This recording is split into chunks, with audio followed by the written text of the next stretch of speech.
Hello friends, मैं करण आपका फिर से इस स्टडी चैनल पर एक नए वीडियो के साथ और नए टॉपिक के साथ स्वागत करता हूं। जैसा कि आपको पता है कि जो अपन ने इससे पहले परसेंटेज की पार्ट नंबर 9 तक कंप्लीट कर लिए हैं, उनमें प्रैक्टिस सेट भी है, प्रीवियस ईयर के इम्पोर्टेंट क्वेश्चन भी हैं और जो बार बार एग्ज़ाम में पूछे जाते हैं वो क्वेश्चन भी मैंने आपको करवा दिए हैं।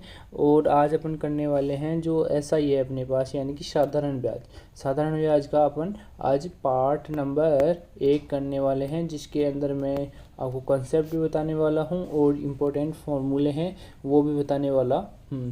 तो चलिए अब देखते हैं कि पार्ट नंबर इस 1 में मैंने आपके लिए क्या क्या अलग से या जो भी एग्ज़ाम के लिए इम्पोर्टेंट है वो रखा है। तो चलिए देखते हैं। इसमें जो रेट निकालने का फॉर्मूला है, सबसे पहले ये आपको दे रखा है। जो ये रेट निकालने का फॉर्मूला है ये हो जाएगा आर बराबर जो भी ब्याज है अपना, यानी कि 1 साल का ब्याज है तो यहाँ तो 1 साल का ब्याज के लिए ये ब्याज रख दिया जाता है। और जब भी 2 साल का हो तो 2 साल के लिए यहाँ जो रेट है इसमें अपन 2 का गुणा करवा देते हैं और नीचे प्रिंसिपल आता है और इनटू में 100। तो ये हो गया अपना ब्याज निकालने का फॉर्मूला।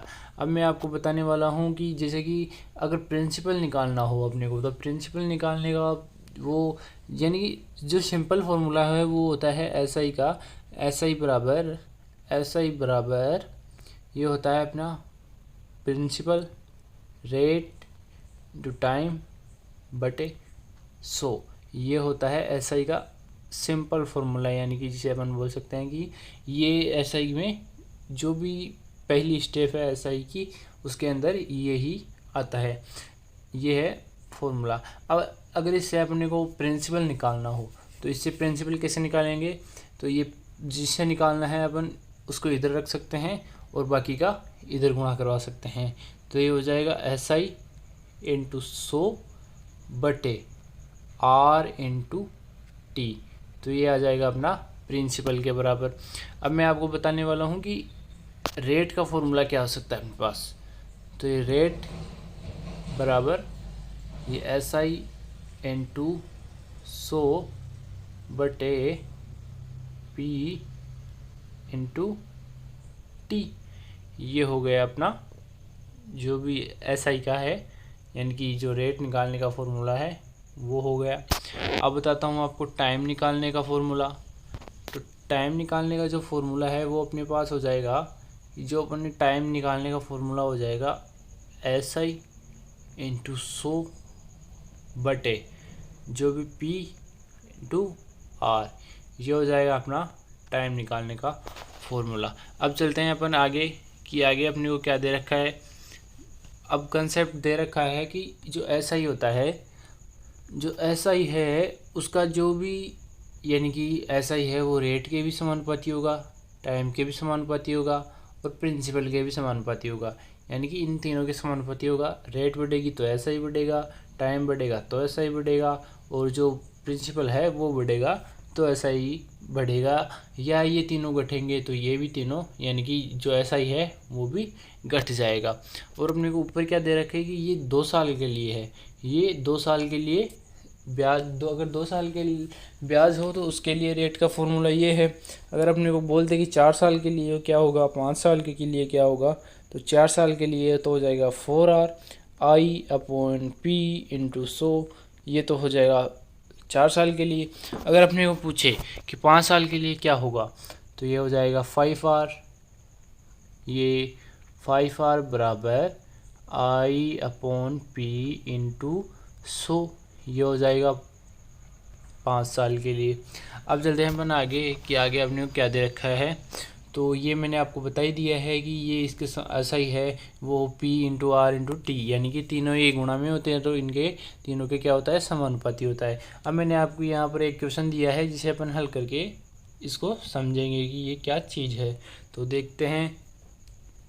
किसी धन पर 5 साल का SI, अपने को 5 साल का SI दे रखा है 60 रुपये। तो अपन यहाँ लिख देते हैं कि 5 साल का जो SI है अपने पास वो दे रखा है कितना, 60। अब क्या दे रखा है कि 5 साल बाद समय प्रिंसिपल को दुगना कर दिया है, यानी 5 साल बाद जो प्रिंसिपल है, प्रिंसिपल को दुगना कर दिया गया है, तो 10 साल बाद जो SI है, जो SI है वो SI अपने पास क्या होगा? तो SI अपने पास क्या होगा? जो कि प्रिंसिपल इसके समानुपाती है। तो प्रिंसिपल को अगर समानुपाती है तो ये प्रिंसिपल जितना बढ़ेगा उतना ही को दे रखा है कितना, 60। और ये जो 60 दे रखा है अपने पास, ये कितने साल के लिए दे रखा है? ये भी तो अपने को पता होना चाहिए कि दे कितने साल का है। तो इसे देखने के लिए है कि अपने को 5 साल बाद, तो यानी कि 5 साल तो ये हो गया, 5 साल ये हो गया, यानी कि 10 साल बाद, दोनों मिलाकर हो जाएंगे 10 साल बाद। तो ये कितना हो जाएगा? 120 हो जाएगा, क्योंकि ये है उसे क्या कर दिया गया है? प्रिंसिपल को दुगना कर दिया गया है। तो ऐसा ही भी दुगना हो जाएगा, तो ये अपना एक कुल मिलाकर हो जाएगा 180, जो कि अपना करेक्ट हो जाएगा। अब चलते हैं अपन आगे कि आगे अपने को क्या दे रखा है कि 3 साल का साधारण ब्याज 1200 रुपये है। अपने को दे रखा है कि 3 साल का जो साधारण ब्याज है, तो मान लेते हैं अपन ये 3 साल का साधारण ब्याज कितना है? 1200 रुपये अपने पास। यदि प्रत्येक 3 साल बाद प्रिंसिपल दोगुना व रेट आधी हो जाती है। तो मैंने आपको बताया था कि जो P into R into T ये बटे 100 ये होता है SI का फॉर्मूला।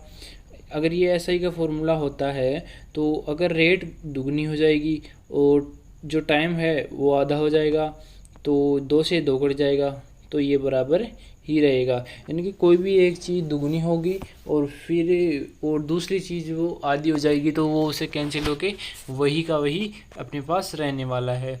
तो 1200 रुपये यदि प्रत्येक 3 साल बाद प्रिंसिपल गुना वह यानी कि 2 गुना वह रेट है वो आधी हो जाती है, तो जो 6 साल बाद का SI क्या होगा?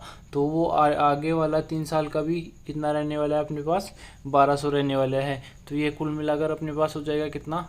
2400। तो ये कुल मिलाकर अपने पास होगा 2400। अब आगे देखते हैं कि आगे अपने को क्या दे रखा है। कंसेप्ट नंबर 2, यदि SI बराबर हो। अब क्या दे रखा है अपने को? यदि जो भी अपना सिंपल इंटरेस्ट है, यानी कि सिंपल इंटरेस्ट है, वो अगर अपना बराबर हो तो अपने पास क्या होगा?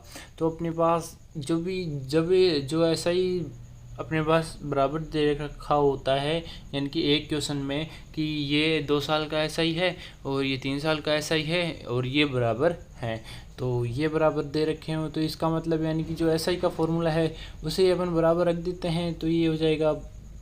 ये मैंने यहाँ पर आपको दिखाया है कि जो ये है ये पहले वाला है, ये दूसरे वाला है, तो इसे अपन लिख सकते हैं PA/RA/TA/100 और इधर लिख सकते हैं अपन PB/RB/TB/100। अगर आप फिर अपने को क्वेश्चन में पूछे कि जो प्रिंसिपल A है और प्रिंसिपल B है इनका रेशियो ज्ञात करना है, तो इनका रेशियो ज्ञात करने के लिए अपन पहले यहाँ ऐसे रख देंगे और फिर इसे जो PA है और इधर से PB है वो निकाल लेंगे, तो ये हो जाएगा उल्टा। जो भी PA है तो PA वाले तो नीचे आ जाएंगे और PB वाले ऊपर, जो कि ये उल्टा हो जाएगा। अगर आपको डायरेक्ट याद रखना है तो आप ऐसे रख सकते हैं।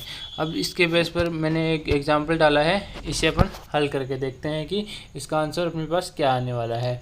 तो 16 से ही 2/3%, ये मैंने आपको परसेंटेज में जो बेसिक क्लास ली थी उसमें मैंने बताया था कि 16 से ही 2/3% होता है 1/6, और जो 12 से ही 1/2 है, 12 से ही 1/2 ये होता है 1/8, तो ये हो जाएगा 1/8। अब देखते हैं अपन को क्या पूछा है कि ये टाइम दे रखा है 3 साल का और यहाँ टाइम दे रखा है 4 साल का। तो PA निकालने के लिए यानी कि ऐसा ही जो PA है ये दे रखा है अपने को कि जो भी प्रिंसिपल है उनका रेशियो अपने को निकालना है। यहाँ PA रेशियो मतलब यानी पहले वाला और PB रेशियो मतलब दूसरे वाला।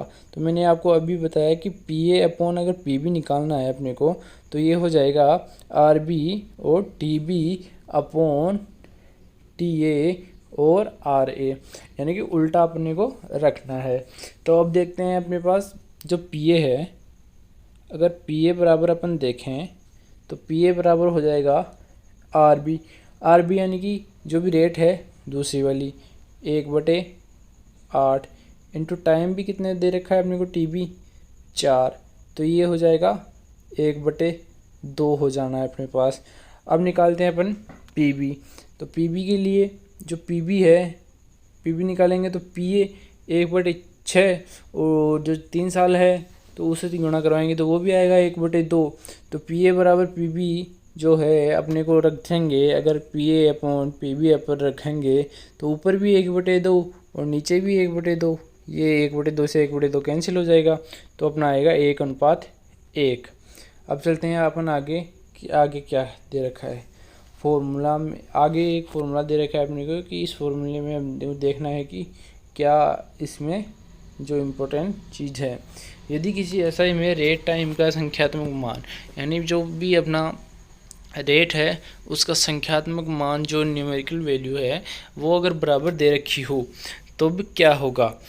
तो इसमें अपन देखने के लिए अपने को करना क्या है कि जो भी जब एसआई, ये कहाँ चला गया, 1 मिनट,